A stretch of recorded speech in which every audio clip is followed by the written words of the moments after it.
बिस्मिल्लाहिर्रहमानिर्रहीम अस्सलाम वालेकुम। Welcome back to my YouTube channel mathematic for fun.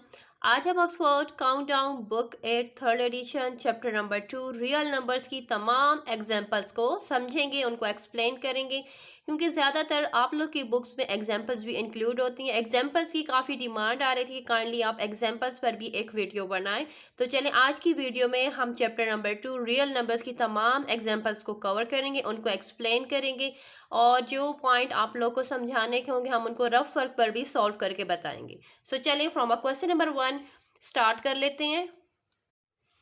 जैसा कि हमारे पास सबसे पहले आया हुआ है डेसिमल फ्रैक्शन। सो डेसिमल फ्रैक्शंस क्या होते हैं? डेसिमल फ्रैक्शंस हमारी वो फ्रैक्शंस होती हैं जिनकी डिनोमिनेटर की पावर हमारे पास किस में होती है? हमारे पास डिनोमिनेटर की पावर टेंस में होती है। ठीक हो चुका है।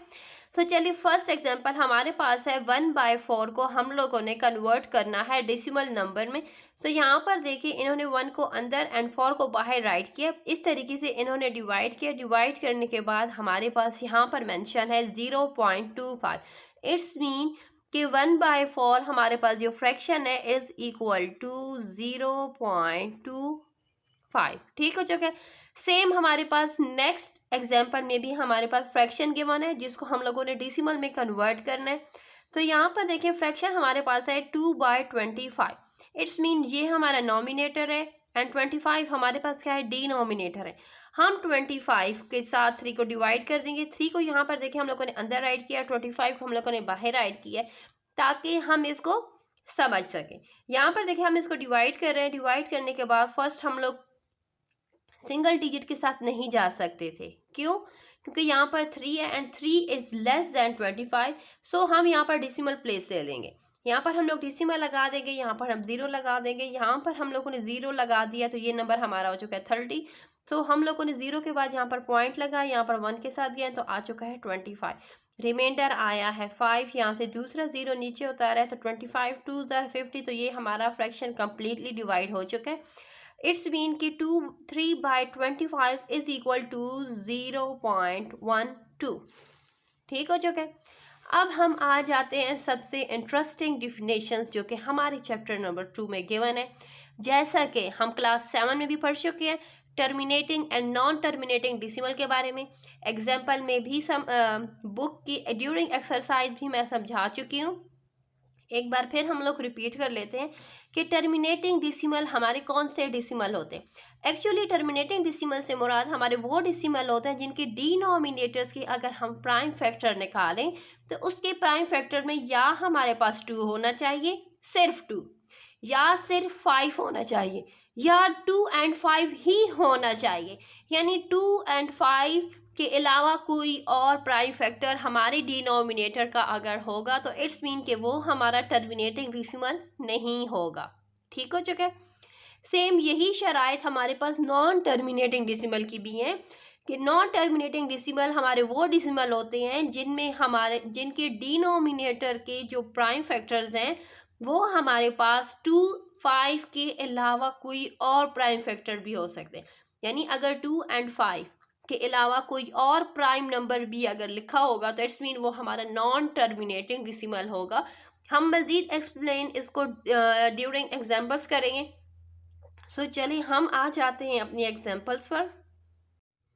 यहाँ पर देखिए हमारे पास बेहतरीन एग्जाम्पल है। यहाँ पर हमारे पास फ्रैक्शन है 1/3। 1/3 एज अ डिसिमल हमने इसको डिवाइड करना है 1 को 3 के साथ। सो यहाँ पर देखिए हमारे पास जो डिनोमिनेटर है, denominator in a denominator place there is a 3। So we have to find its prime factor. The prime factor of 3 is only 3। Look here. Here is a 3. We are going to find its a prime factor. As we know 3 is a prime number. So its factors are also a prime. So यहाँ पर देखिए 3 1s are 3. Prime factor is 3. So we know that when there is a prime factor of a denominator is except 2 or 5, it's mean it is a non-terminating decimal number. क्योंकि हमें पता है कि अगर हमारे पास किसी डिनोमिनेटर के फैक्टर्स हमारे पास कोई फ्रैक्शन गिवन है, हमने उस फ्रैक्शन के डिनोमिनेटर्स के फैक्टर्स करने हैं। अगर उसके फैक्टर्स में हमारे पास 2, 5 या बोथ 2 and 5 आ जाता है, it's mean it is a terminating decimal. Terminating decimal से मुराद हो जाएगा कि उसकी लिमिटेड डिसिमल प्लेसेस हैं। ठीक है, अगर जिस भी फ्रैक्शन हमारे पास फ्रैक्शन गिवन है जिसके डिनोमिनेटर में हमारे पास नंबर गिवन है, अगर हम उसके प्राइम फैक्टर करते हैं और उसके प्राइम फैक्टर हमारे पास 2 and 5 के अलावा एक्सेप्ट मोर और भी कुछ नंबर्स उसमें ऐड हो रहे हैं प्राइम नंबर, इट्स मीन कि वो हमारा नॉन टर्मिनेटिंग डिसिमल नंबर है। नॉन टर्मिनेटिंग डिसिमल नंबर्स में हमारे पास इनफाइनाइट डिसिमल प्लेसेस होती हैं। जैसे कि हमारे पास यहाँ पर है 1/3। जब भी हम इसको 1 को 3 के साथ डिवाइड करें, in every step there is a reminder. every step 1 is a remainder. 1 is repeating every time. So we say that it is a non-terminating decimal. यहाँ पर हमारे पास मज़ीद एग्जाम्पल्स भी गिवन है। इन मज़ीद एग्जाम्पल्स में अगर हम देखें तो हमारे पास यहाँ पर 3/17 है। 17 के अगर हम prime 17 itself is a prime number, हम इसके प्राइम फैक्टर निकालें भी तो हमारे पास 17 ही आएगा। 17 आएगा, इट्स मीन कि ये हमारा नॉन टर्मिनेटिंग डिसिमल है। नॉन टर्मिनेटिंग डिसिमल यानी इसके फैक्टर्स में ना ही 2 है ना 5 है और ना 2, 5 के अलावा यानी 2, 5 या बोथ 2, 5 नहीं है, उसके अलावा नंबर है। इट्स मीन कि हाँ ये हमारा नॉन टर्मिनेटिंग डिसिमल है। और यहाँ पर हमारे पास यहाँ पर देखने से ही मालूम हो रहा है कि infinite number of decimal number of places हमें यहाँ पर नज़र आ रही हैं। सेम यहाँ पर 2/3 है। हमने नॉमिनेटर को फोकस नहीं करना, we have to focus on a denominator. Denominator में हमारे पास क्या नंबर है, हमने उस नंबर के प्राइम फैक्टर्स निकालने। अगर उसके प्राइम फैक्टर्स में 2 and 5 ही होना चाहिए, या 2 होना चाहिए सिर्फ और सिर्फ, या 5 होना चाहिए, या 2 and 5 ही होना चाहिए। अगर इसके अलावा कुछ और आएगा, इट्स मीन कि it is a non terminating decimal number. ठीक हो चुका है। अब हम चले जाते हैं, यहाँ पर हमारे पास एग्जाम्पल्स भी गिवन है। एग्जाम्पल्स हमारे कंसेप्ट को क्लियर करने में बहुत हेल्पफुल है। यहाँ पर हमारे पास face to face terminating decimal and non terminating decimal की एग्जाम्पल्स गिवन है। हमने यहाँ पर देखना है कि टर्मिनेटिंग डिसिमल से मुराद हमारे वो डिसिमल होते हैं जिनके डिनोमिनेटर्स के अगर हम प्राइम फैक्टर्स करें तो उनके प्राइम फैक्टर्स में क्या आना चाहिए, 2, 5 या बोथ 2 and 5 ही होना चाहिए। ठीक है, यानी टर्मिनेटिंग की 3 शर्त हैं। पहली शर्त, डिनोमिनेटर में सिर्फ और सिर्फ 2 चाहिए। दूसरी शर्त, सिर्फ और सिर्फ 5 चाहिए। तीसरी शर्त, बोथ 2 and 5 ही चाहिए, यानी 2 and 5 के अलावा ये किसी और नंबर को एक्सेप्ट नहीं करता। टर्मिनेटिंग डिसिमल्स 2 and 5 के अलावा किसी और नंबर्स को as a prime factor except नहीं करता। अगर उसके अलावा हमारे पास कोई भी नंबर आएगा, इट्स मीन कि वो हमारा टर्मिनेटिंग डिसिमल नहीं होगा, वो नॉन टर्मिनेटिंग डिसिमल होगा। जैसे कि हमारे पास यहाँ पर फर्स्ट 1/2 है। 2 इज़ अ प्राइम नंबर, जो कि हमारी जो टर्मिनेटिंग डिसिमल की शर्त है, पहली शर्त है कि वो 2 होना चाहिए, उसके डिनोमिनेटर्स के प्राइम फैक्टर्स में 2 आना चाहिए। तो according to this there is a 2, it's mean it is a terminating decimal. और यहाँ पर देखें हमारे पास टर्मिनेटिंग डिसिमल की यहाँ पर limited number of decimal places है। ठीक है, सेम यहाँ पर 1/3 है।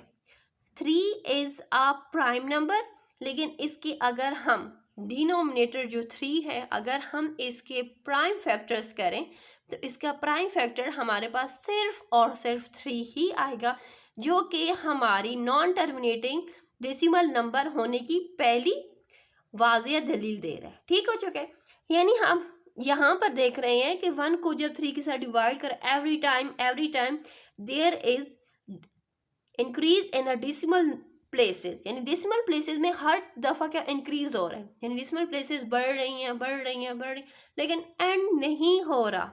ठीक है, इट्स मीन कि ये हमारे नॉन टर्मिनेटिंग डिसिमल नंबर्स हैं। ठीक है, यहाँ पर नीचे भी हमें गिवन है the denominator of a fraction which is the result in a terminating decimal will have only 2 और 5 और बोथ एज फैक्टर्स, यानी उसके डिनोमिनेटर्स के फैक्टर में या 2 हो या 5 हो या बोथ 2 एंड 5 होना चाहिए। ठीक है, सेम हमारे पास यहाँ पर नॉन टर्मिनेटिंग डेसिमल्स के बारे में भी गिवन है कि fractions which result fraction which result in non-terminating decimal have numbers other than, यानी नॉन टर्मिनेटिंग डेसिमल में उनके पास नंबर्स अदर होने चाहिए 2 और 5 as a factor of a denominator of a original factors. यानी आप लोगों ने ये देखकर परेशान नहीं होना कि हमारे पास तो नॉन टर्मिनेटिंग नंबर आ चुका है। फॉर एग्जांपल यहाँ पर हमारे पास है 6, हम यहाँ पर 6 की प्राइम फैक्टर्स फाइंड कर लेते हैं 2 3 के साथ। सो 2 के साथ जाएंगे तो सॉरी ये 6 है, 2 के साथ जाएंगे तो हमारे पास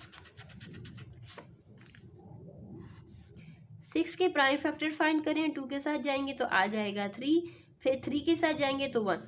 सो यहाँ पर देखिए इसके प्राइम फैक्टर्स में 2 के साथ 3 भी आया हुआ है, तो हमें जब 3 आया हुआ है इट्स मीन 2 या 5 ही होना चाहिए। अगर 2 एंड 5 के साथ कोई भी दूसरा नंबर ऐड होगा इट्स मीन वो हमारा नॉन टर्मिनेटिंग डेसिमल होगा। आपने ये सोच कर परेशान नहीं हो कि यहाँ पर 2 तो है लेकिन 2 के साथ और नंबर क्यों आए हुए हैं। 2 के साथ 5 हो या 5 के साथ 2 हो तब तक तो बात ठीक है, लेकिन उसके अलावा कोई दूसरा नंबर होगा इट्स मीन कि वो हमारा नॉन टर्मिनेटिंग डेसिमल है। नेक्स्ट हमारे पास है रिक्योरिंग डेसिमल। रिक्योरिंग डेसिमल का हमें पता है कि जब भी हमारे पास कोई नंबर रिपीट हो रहे हैं बार बार बार बार उसे हम कहते हैं रिक्योरिंग डेसिमल।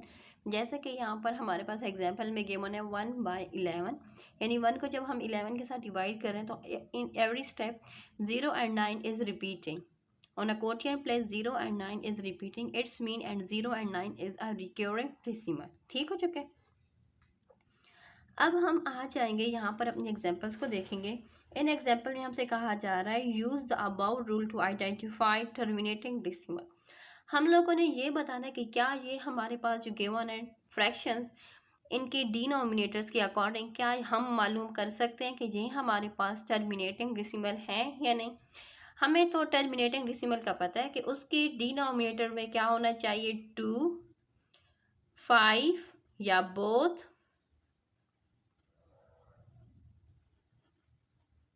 2 and 5। अगर उसके अलावा कोई और प्राइम नंबर्स हमारे पास होगा it's mean it is a non terminating decimal. First यहाँ पर हमारे पास एग्जांपल में है 3/10।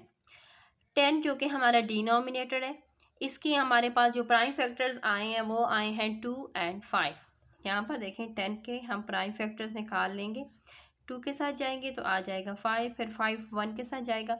इट्स मीन इसके प्राइम फैक्टर में 2 and 5 ही हैं, तो 2 and 5 की वजह से ये नंबर हमारा टर्मिनेटिंग डेसिमल है। ठीक है, नेक्स्ट हमारे पास है 13/575। इनके प्राइम फैक्टर्स लिए गए हैं। प्राइम फैक्टर्स में हमारे पास यहाँ पर देखें 5 भी है, दोबारा 5 है, लेकिन 5 के अलावा कोई दूसरा नंबर यानी 2 and 5 के अलावा अगर कोई दूसरा नंबर इनके साथ होगा डिनोमिनेटर के प्राइम फैक्टर में it's mean it is a non terminating decimal. ठीक, तो वो हमारा नॉन टर्मिनेटिंग डेसिमल नंबर होगा। आपने ये नहीं सोचना कि टर्मिनेटिंग डेसिमल की जो शराइत है वो तो यहाँ पर है, लेकिन उनके अलावा अगर कोई और नंबर होगा तो क्या तब भी वो टर्मिनेटिंग होगा, तो वो तब टर्मिनेटिंग डेसिमल नहीं होगा। क्योंकि टर्मिनेटिंग की जो हमारे पास शराइत है वो ये है कि 2 5 या 2 5 या बोथ 2 and 5 होना चाहिए, यानी इनके अलावा कोई और नंबर यानी 2 and 5 के अलावा अगर कोई दूसरा नंबर उनके साथ होगा तो इट्स मीन कि वो हमारा नॉन टर्मिनेटिंग डेसिमल नंबर है। ठीक है, अगर हम आसान अल्फाज में बात करें तो हमारी बात कुछ इस तरीके से होगी कि टर्मिनेटिंग की जो फैमिली है ना उसकी फैमिली में सिर्फ और सिर्फ 2 5 उसकी घर में यानी टर्मिनेटिंग की जो फैमिली का जो हाउस है उसके हाउस में या 2 रह सकता है या 5 रह सकता है या 2 and 5 ही रह सकता है। अगर इनके अलावा कोई और नंबर इनके साथ रहने आए, इनके साथ रहे, इनके साथ हो, तो वो हमारा नॉन टर्मिनेटिंग डेसिमल होगा। ठीक है, वो हमारा टर्मिनेटिंग डेसिमल नहीं होगा। इसी तरीके से यहाँ पर देखें हमारे पास 5 मल्टीप्लाई बाय 5 मल्टीप्लाई बाय 23 है। 5 तो है लेकिन 5 के साथ यहाँ पर 23 के वन है। इट्स मीन कि ये हमारा नॉन टर्मिनेटिंग डेसिमल नंबर है। नेक्स्ट हमारे पास यहाँ पर है 10/9। 9 जो हमारा डिनोमिनेटर है, इसके प्राइम फैक्टर्स हमारे पास 3 और 3 आए हैं। इट्स मीन ये हमारा नॉन टर्मिनेटिंग डेसिमल है। नेक्स्ट हमारे पास जो नंबर है 17/500। 500 जो कि हमारा डिनोमिनेटर है, हम इसके प्राइम फैक्टर्स निकाले हैं तो उसके प्राइम फैक्टर्स में हमारे पास आया है 5 multiply by 5 multiply by 5 multiply by 2 multiply by 2 multiply by 2। It's mean कि ये हमारा टर्मिनेटिंग डेसिमल है, क्योंकि इसके फैक्टर्स में सिर्फ और सिर्फ क्या है 2 और 5 ही हैं। 2 और 5 के अलावा कोई और नंबर नहीं है। It's mean it is a terminating decimal. Next हमारे पास है 14/75। डिनोमिनेटर में 75 है। 75 is our denominator, so the prime factors of 75 is 5 multiply by 5 multiply by 3। यानी 5 के साथ जो अनजान नंबर है वो क्या है 3। सो जब अनजान नंबर जो कि हमारे पास यहाँ पर गिवन होगा 5 के साथ, इट्स मीन कि ये हमारा नॉन टर्मिनेटिंग डेसिमल होगा, यानी वो टर्मिनेटिंग डेसिमल नहीं होगा। नेक्स्ट हमारे पास है 50/21। Denominator is 21, so the prime factors of 21 is 3 multiplied by 7, and 3 and 7 are a non-terminating decimal. Due to the 3 and 7, our fraction 50/21 is a non-terminating decimal. Next हमारे पास given है 0.66666. Every step there is a 6 on a quotient plate. So due to this 6 we say that it is a recurring decimal, क्योंकि जब Kotian place पर कोई number बार बार repeat हो रहे हैं, it's mean वो हमारा क्या है रिक्योरिंग डेसिमल हम उसे कहेंगे। यहाँ पर देखिए हमारे पास रिपीट हो रहा है 0.166666।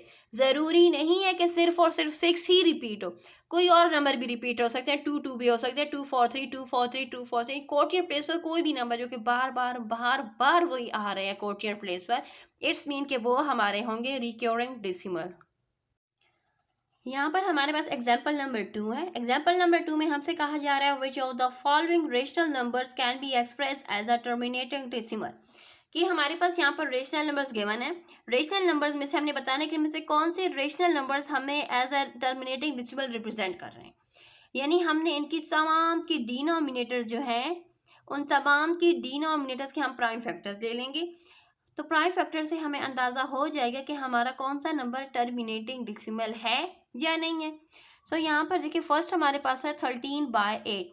8 हमारा क्या है डिनोमिनेटर है। डिनोमिनेटर के फैक्टर्स यहाँ पर किए गए हैं, तो उसके फैक्टर्स प्राइम फैक्टर्स में हमारे पास है 2 मल्टीप्लाई बाय 2 मल्टीप्लाई बाय 2, यानी सिर्फ और सिर्फ यहाँ पर क्या 2 ही आ रहा है। इट्स मीन कि ये हमारा टर्मिनेटिंग डेसिमल है। नेक्स्ट हमारे पास है -12/25। 25 के जो हमारा डिनोमिनेटर है इसके यहाँ पर इन्होंने प्राइम फैक्टर्स राइट किए हैं 5 मल्टीप्लाई बाय 5। इट्स मीन कि ये भी हमारा टर्मिनेटिंग डेसिमल है। हमें ये नहीं देखना कि हमारे पास यहाँ पर माइनस का साइन है तो शायद ये हो या ना, हमने फोकस करना है अपने डिनोमिनेटर के प्राइम फैक्टर्स पर कि उसके प्राइम फैक्टर्स में 2 5 या बोथ 2 और 5 ही हमें चाहिए। अगर उसके अलावा कोई और नंबर होगा तो हम कहेंगे नॉन टर्मिनेटिंग डेसिमल। ठीक है, हमने माइनस के साइन को देखकर कंफ्यूज नहीं होना, हमने सिर्फ और सिर्फ डिनोमिनेटर्स के प्राइम फैक्टर्स पर फोकस करना है कि उसके प्राइम फैक्टर्स में हमारे पास वो नंबर्स हैं जो कि टर्मिनेटिंग डेसिमल के लिए ज़रूरी हैं। अगर हैं तो ये हमारा टर्मिनेटिंग डेसिमल होगा। नेक्स्ट हमारे पास है -2/15। 15 के यहाँ पर प्राइम फैक्टर्स लिए गए हैं। सो प्राइम फैक्टर्स जो 15 के हैं वो हमारे पास है 3 और 5, यानी 5 के साथ क्या आया हुआ है 3 आया हुआ है। इट्स मीन कि ये हमारा नॉन टर्मिनेटिंग डेसिमल है। नेक्स्ट हमसे कहा जा रहा है, नेक्स्ट हमारे पास जो है -4/7। डिनोमिनेटर में हमारे पास 7 है, तो इट्स मीन कि इसका जो हमारे पास प्राइम फैक्टर है वो भी 7 ही आएगा, यानी 2 और 5 के अलावा ही है ना, यानी 2 और 5 टर्मिनेटिंग डेसिमल के लिए ज़रूरी है, लेकिन यहाँ पर आया हुआ है प्राइम फैक्टर 7। इट्स मीन कि ये हमारा नॉन टर्मिनेटिंग डेसिमल है। नेक्स्ट हमारे पास है रैशनल नंबर। रैशनल नंबर्स को हम ड्यूरिंग एक्सरसाइज हम समझ चुके थे, उसकी शराइत भी समझ चुके थे। एक बार फिर आपको बता देते कि हमारे पास जो रैशनल नंबर्स होते हैं वो क्या होते हैं। हमारे पास उनमें इंक्लूड होते हैं इंटीजर्स एंड फैक्टर्स, दोनों फ्रैक्शंस दोनों होते हैं। यानी रैशनल नंबर्स हमारे पास p बाई क्यू की फॉर्म में होते हैं and q is not equal to 0। ठीक है। नेक्स्ट हमारे पास है rational irrational number. Irrational numbers हम p बाई क्यू की फॉर्म में, जिस तरह से टर्मिनेटिंग एंड नॉन टर्मिनेटिंग एक दूसरे के क्या होते हैं, उलट होते हैं, इस तरीके से रैशनल एंड इर्रेशनल नंबर भी एक दूसरे के उलट होते हैं। नेक्स्ट अब हम आ जाते हैं यहाँ पर कि हमारे पास क्या गिवन है। रैशनल नंबर्स की जो 2 प्रॉपर्टीज़ हैं उनमें से फर्स्ट प्रॉपर्टी ये है कि वो नॉन टर्मिनेटिंग है। नॉन टर्मिनेटिंग से मुराद कि the number of digit after the decimal point is infinite. And second property ये नॉन रिक्योरिंग। नॉन रिक्योरिंग से मुराद कि there is no repeating pattern of the digit in quotient. यानी recurring में क्या होता है, डिसिमल के बाद जो कोई डिजिट होते हैं वो मुसलसल रिपीट हो रहे हैं। जैसे हमारी एग्जांपल्स में आ रहा था 0.66666, यानी अगर हमारे पास वो रैशनल नंबर है तो वहाँ पर हमारे पास डिसिमल के बाद जो हमारे पास नंबर्स आएंगे वो क्या होंगे, वो चेंज होंगे, वो सेम नहीं होंगे एवरी टाइम। ठीक हो चुका है। अब एग्जाम्पल नंबर 3 पर आ जाते हैं। एग्जाम्पल नंबर 3 में हमारे पास है is 2/3 is an irrational number. क्या ये 2/3 हमारे पास इर्रेशनल नंबर है। सो यहाँ पर देखें 2 को 3 के साथ डिवाइड किया गया है तो हमारे पास कोटियन प्लेस पर 0.6666, यानी 6 हमारे पास क्या हो रहा है, रिपीट हो रहा है। The quotient is 0.666 is a non terminating but it is a recurring. Thus 2/3 is a rational, is not a rational number. क्योंकि रैशनल नंबर्स की 2 शराइत है, एक वो नॉन टर्मिनेटिंग हो, दूसरा वो नॉन रिक्योरिंग होना चाहिए। ये नॉन टर्मिनेटिंग तो है क्योंकि डिसिमल के बाद जो प्लेसेस हैं वो आफ्टर डिसिमल पॉइंट के बाद जो हमारे पास प्लेसेस आ रही है डिसिमल प्लेसेस वो इनफाइनाइट तो है, लेकिन यहाँ पर सेम नंबर रिपीट हो रहा है। हमें वही सेम नंबर नहीं चाहिए होता। अगर सेम नंबर रिपीट हो रहा है एवरी टाइम इट्स मीन के वो हमारा रैशनल नंबर नहीं है। नेक्स्ट अब हमारे पास नेक्स्ट एग्जांपल है 1/7। क्या 1/7 हमारे पास रैशनल नंबर है। तो यहाँ पर देखिए 1/7 को हम लोगों ने 1 को 7 के साथ डिवाइड किया है। जब डिवाइड किया तो यहाँ पर डिसिमल में हमारे पास आ रहा है 0.1428757। सो यहाँ पर देखिए the division goes on infinitely. हमारे पास जो डिवीजन है वो इनफाइनाइट है। सो 1/7 0.142457, फिर उसके बाद दोबारा आ रहा है 1428557। इट्स मीन के हमारे पास जो नंबर हैं ये क्या हो रहे हैं, बार बार रिपीट हो रहे हैं। The number is non terminating and but recurring. Thus 1/7 is not a rational number. तो कह रहे हैं कि यहाँ पर देखिए कोटियन प्लेस पर हमारे पास 1428557 एवरी टाइम क्या हो रहा है, दोबारा फिर ये सीरीज रिपीट हो रही है। तो इस वजह से ये हमारा नॉट अ रैशनल नंबर, जी हमारा रैशनल नंबर नहीं है। ठीक हो चुका है। नेक्स्ट हम अपनी एग्जांपल्स पर आ जाते हैं। यहाँ पर देखिए हमारे पास पेज नंबर 26 पर हमारे पास यहाँ पर इंपॉर्टेंट यानी नोट्स गिवन है रेड बॉक्स के अंदर। हमने इन नोट्स को भी समझना होता है क्योंकि हमारी बुक, हाँ, जब हम MCQs बनते हैं MCQs में ज़्यादातर हमारे पास यही पोर्शन इंक्लूड होता है। यहाँ पर देखिए हमसे कहा जा रहा है 6 is a rational number because it is express as a fraction that is 6/1। यानी 6 हमारा क्या है, रैशनल नंबर है। जब हम इसको रैशनल नंबर्स हमारे पास किस फॉर्म में होते हैं, रैशनल नंबर हमारे पास p/q की फॉर्म में होते हैं and q is not equal to 0। So यहाँ पर कह रहे हैं 6 हमारा क्या है, रैशनल नंबर है क्योंकि यहाँ जब हम इसको फ्रैक्शन में राइट करेंगे तो ये हमारे पास आ जाएगा 6/1। नेक्स्ट हम अपनी एग्जाम्पल नंबर 5 पर आ जाते हैं। एग्जाम्पल नंबर 5 में हमसे कहा जा रहा है कि 3.6 प्लस 2.2 इज इक्वल टू 5.8। यानी इन दो डिसिमल नंबर को ऐड करें तो हमारे पास क्या आना चाहिए, 5.8। सो यहाँ पर देखिए इनको ऐड किया गया है। जब इनको ऐड किया गया है तो ये हमारे पास सिर्फ 5.2 ही आया है। Since both have the same result, hence 3.2 plus 2.2 is equal to 2.2 plus 3.2। ठीक हो चुका है। हमारे पास ये क्या है, कम्युनिकेटिव प्रॉपर्टी है। कम्युनिकेटिव प्रॉपर्टी के लिए हमें सिर्फ और सिर्फ ओनली 2 नंबर्स की ज़रूरत होती है, यानी A and B he require होता है। जब भी आप लोग के पास आए कि कम्युनिकेटिव प्रॉपर्टी की हमारे पास फॉर एग्जांपल उन्होंने एमसीक्यूज दिया, which of the following is a commutative property. तो कम्युनिकेटिव प्रॉपर्टी की अलामात ये होती हैं कि A plus B is equal to B plus A, या A multiply by B is equal to B multiply by A. इन दोनों केसेस में आंसर सेम आता है। अगर हमसे कहा जाता है कि ये भी हमारे पास क्या, ये हमारे पास कम्युनिकेटिव प्रॉपर्टी है,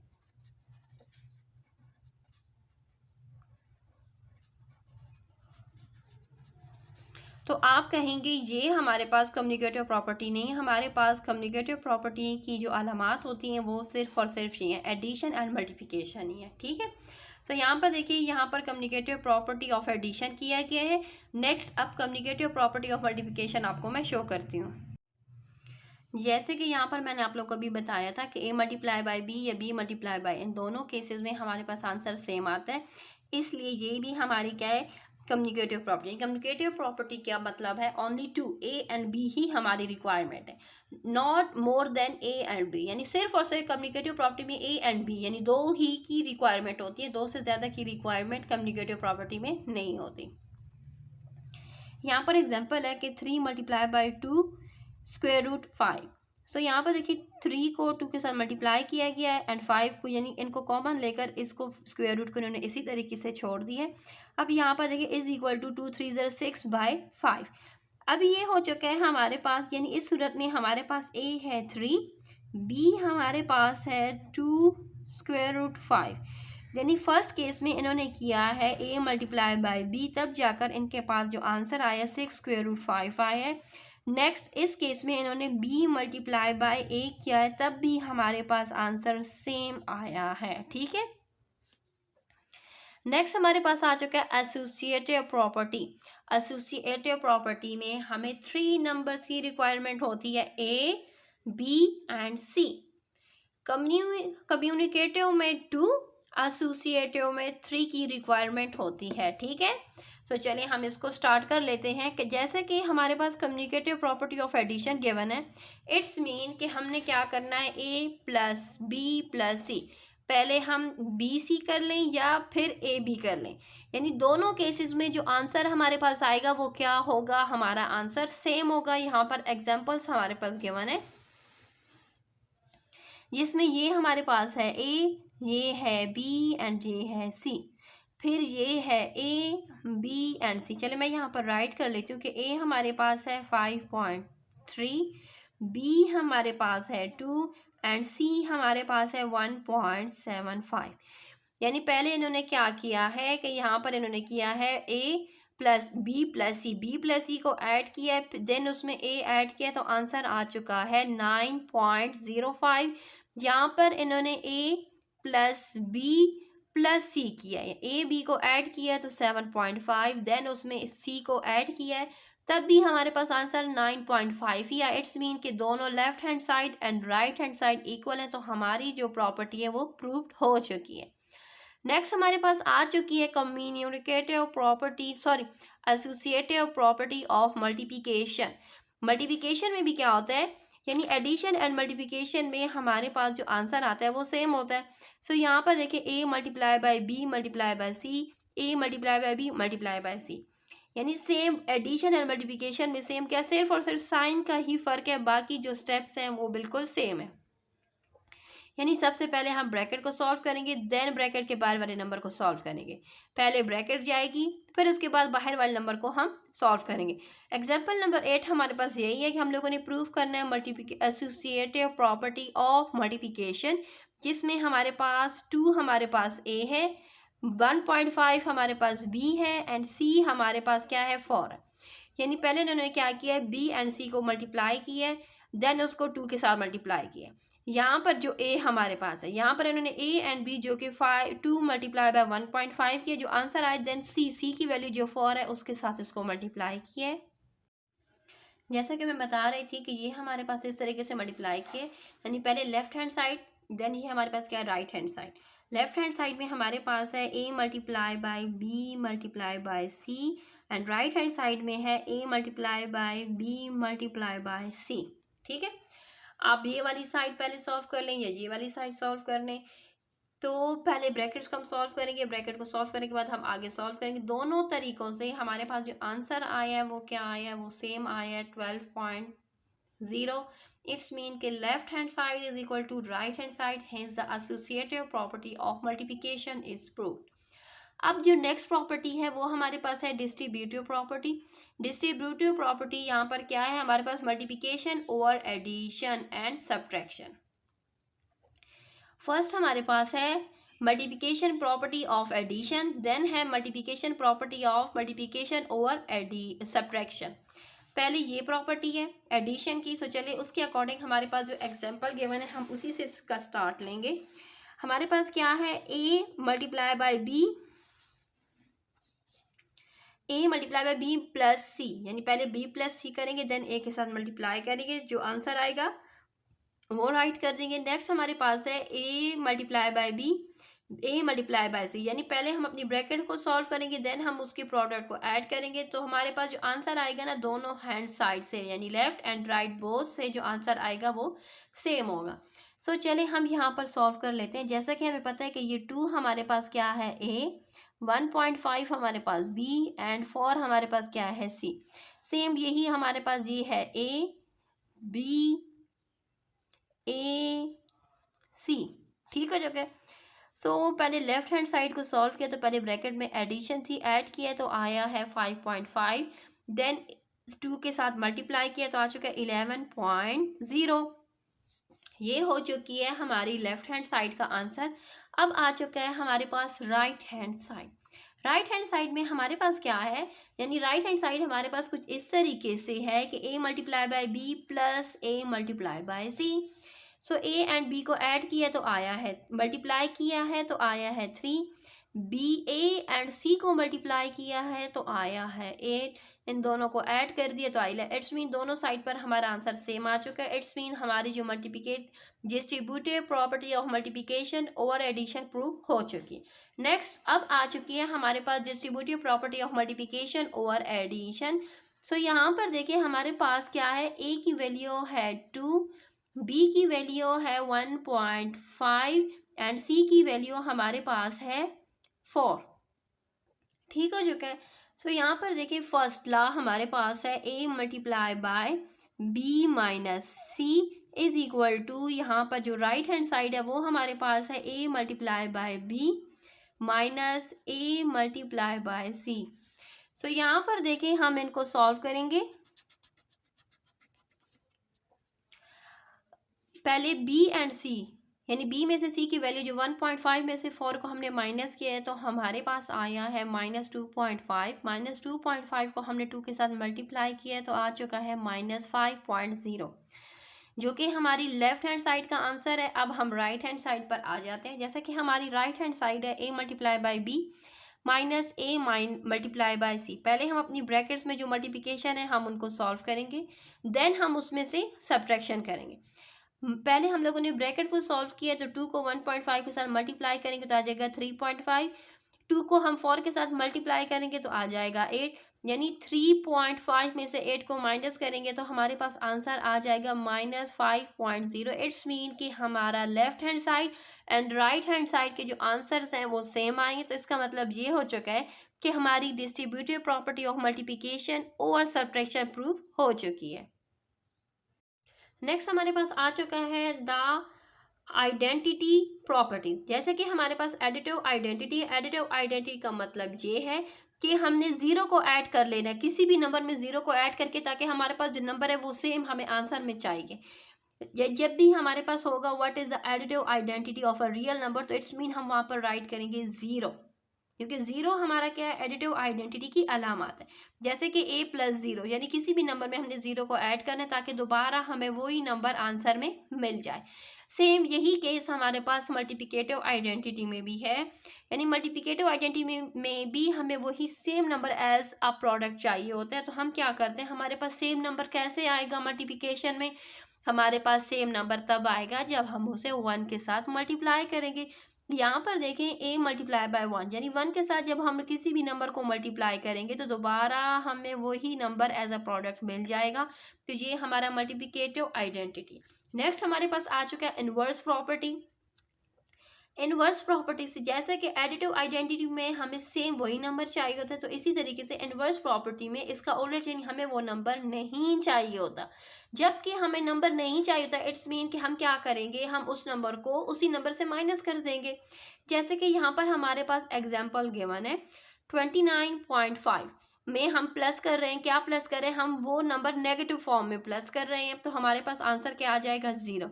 सेम जैसा कि मल्टीप्लिकेटिव आइडेंटिटी में हमें वही नंबर एज अ प्रोडक्ट चाहिए होता है, तो हम उसको 1 के साथ मल्टीप्लाई कर देते हैं, तब जाकर हमें सेम वही नंबर चाहिए होता है। मल्टीप्लिकेटिव इनवर्स में हमें वो नंबर नहीं चाहिए होता है, हमें 0 चाहिए होता है। तो हम क्या करते हैं, हम सेम उस नंबर को उसी नंबर के साथ मल्टीप्लाई कर देते हैं, फ्रैक्शन फॉर्म में मल्टीप्लाई कर देते हैं, ताकि हमें 0 मिल जाए या 1, हमें 1 एज आंसर मिल जाए। ठीक है, सो हम क्या करेंगे, 29.5 को मल्टीप्लाई किया गया है 1/29.5 के साथ, तो यहाँ पर देखिए इनकी कटिंग हो जाएगी, हमारे पास सिर्फ और सिर्फ 1 रह जाएगा। ठीक हो चुका है। अब हम आगे चलते हैं, अपनी आगे की एग्जांपल्स को सॉल्व करते हैं। नेक्स्ट हमारे पास आ चुका है एब्सोल्यूट वैल्यू। एब्सोल्यूट वैल्यू का जैसा कि हमें पता है कि जब absolute value of a real number is always positive, यानी एब्सोल्यूट वैल्यू जो होती है वो हमारे पास क्या होती है, हमेशा पॉजिटिव में ही आती है, चाहे वो नेगेटिव भी हो, लेकिन हमें जो एब्सोल्यूट वैल्यू जब भी हम राइट करेंगे तो हमारे पास हमेशा पॉजिटिव में आती है। यहाँ पर हमारे पास देखें बार गिवन होगा, जैसे ही हमारे एब्सोल्यूट वैल्यू के लिए हम बार लगाते हैं, जैसे ही बार मूव होगा, रिमूव करेंगे तो आंसर हमारे पास पॉजिटिव में आएगा, चाहे अंदर यहाँ पर एब्सोल्यूट बार के अंदर वैल्यू पॉजिटिव हो या नेगेटिव हो। जब भी जैसे ही एब्सोल्यूट वैल्यू राइट करेंगे तो हम यहाँ पर पॉजिटिव में ही राइट करेंगे, क्योंकि एब्सोल्यूट वैल्यू का मतलब ही यही है कि आंसर हमारे पास जो आए इट्स ऑलवेज पॉजिटिव फॉर्म में होना चाहिए, पॉजिटिव चाहिए। ठीक है, नेगेटिव नहीं होना चाहिए, चाहे वो पॉजिटिव हो या नेगेटिव हो। जैसे ही बार मूव होगी, बार रिमूव होते साथ वो आंसर हमारा पॉजिटिव में कन्वर्ट हो जाएगा।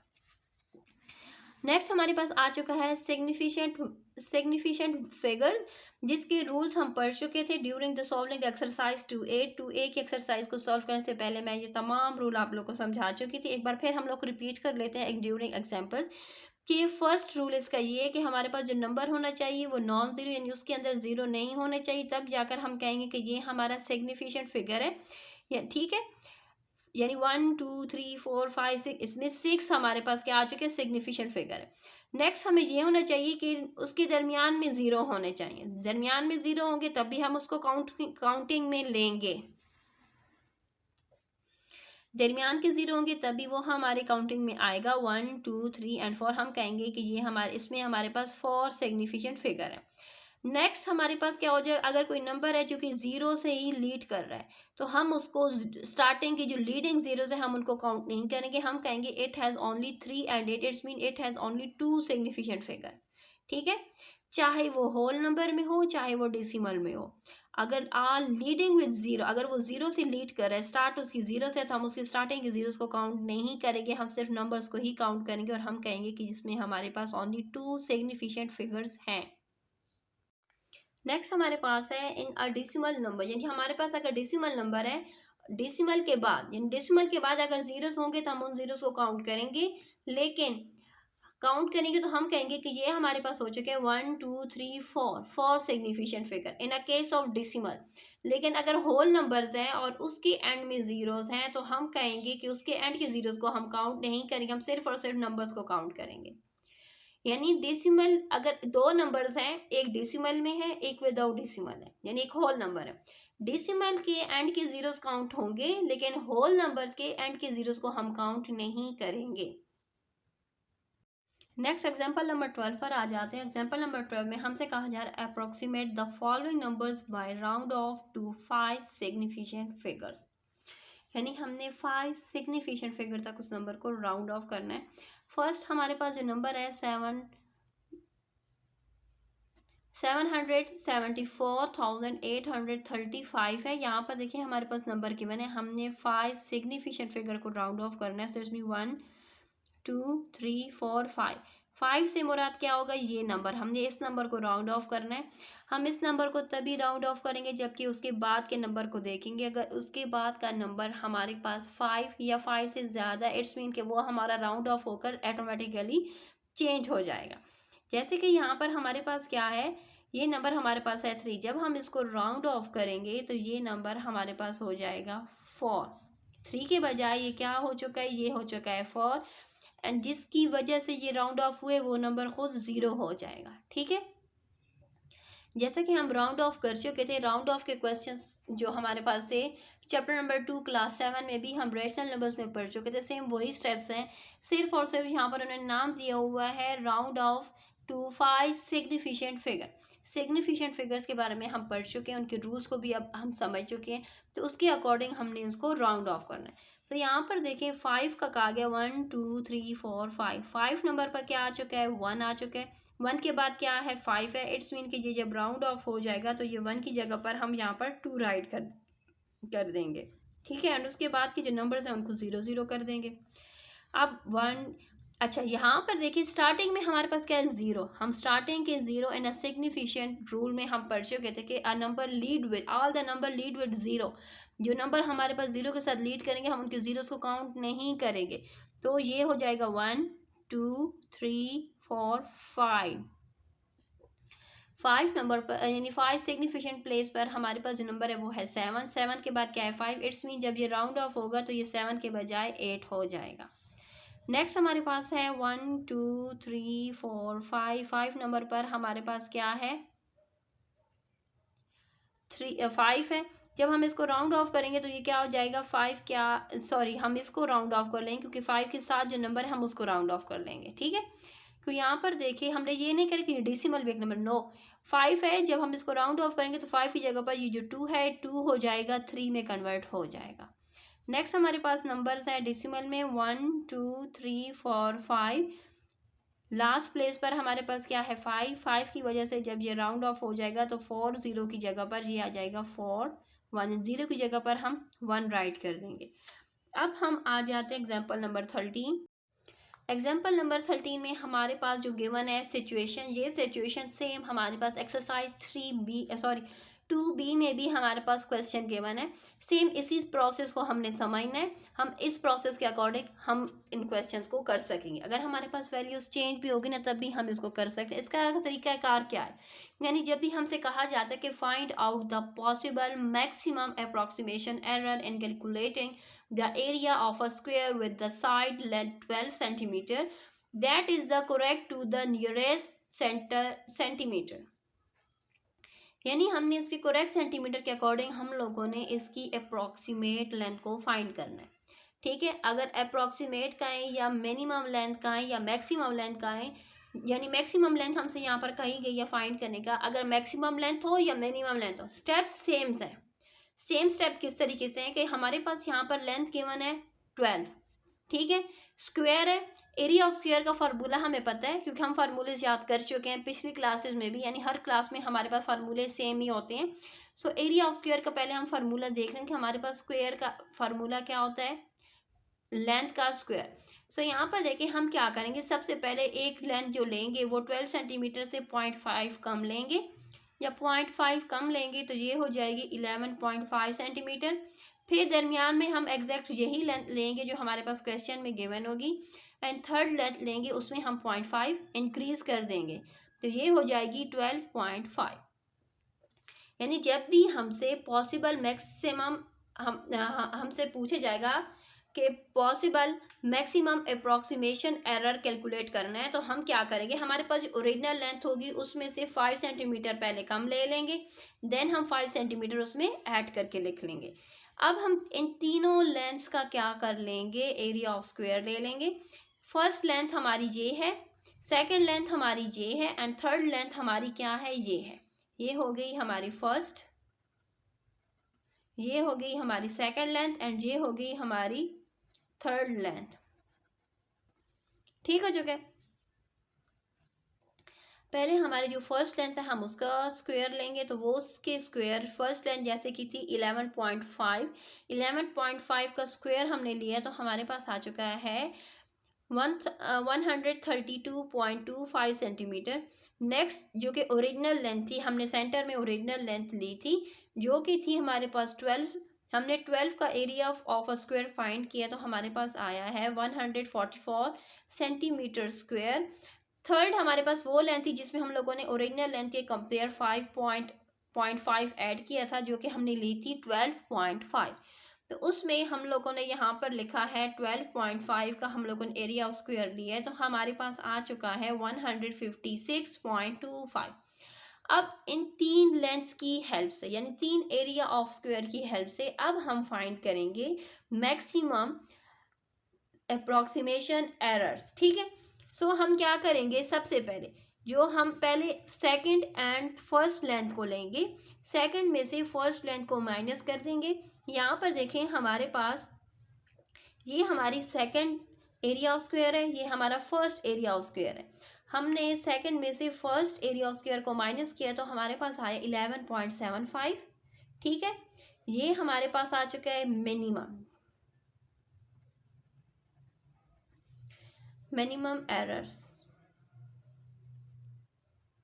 नेक्स्ट हमारे पास क्या है, अब हम क्या करेंगे, थर्ड एंड सेकंड जो हमारी लेंथ है, अब इनको थर्ड लेंथ में से सेकंड लेंथ को माइनस करेंगे। थर्ड लेंथ हमारे पास है 156.25, जिसमें से हम सेकंड लेंथ 144 माइनस करेंगे तो हमारे पास आ जाएगा 12.25। हमसे क्वेश्चन में मांगा गया था मैक्सिमम, तो ये देखा जाए तो ये हमारी क्या है, मैक्सिमम है। सो इट्स मीन कि हम कहेंगे जैसे कि मैक्सिमम मांगे तो हम राइट करेंगे therefore the maximum possible approximation error is 12.25। अगर हमसे मिनिमम मांगा जाता है कि सिर्फ और सिर्फ मिनिमम राइट करें, तो मिनिमम के लिए हम क्या करेंगे, जो हम लोगों ने ली थी सेकंड लेंथ में से फर्स्ट लेंथ को माइनस करके जो हमारे पास आंसर आया था 11.75, तो हम सिर्फ और सिर्फ 11.75 लिखेंगे। ठीक है, स्टेप सेम है। मैक्सिमम मांगा गया है तो इन दोनों के मुकाबले में मैक्सिमम लेंथ कौन सी है, वो ये वाली है, तो हमने ये लिख दी। अगर मिनिमम मांगेंगे तो हम ये लिख देंगे। इन सेम स्टेप से हम सॉल्व करेंगे। इसके साथ हमारी example of a chapter number 2 तमाम कंप्लीट हो चुकी हैं। अल्लाह हाफिज़।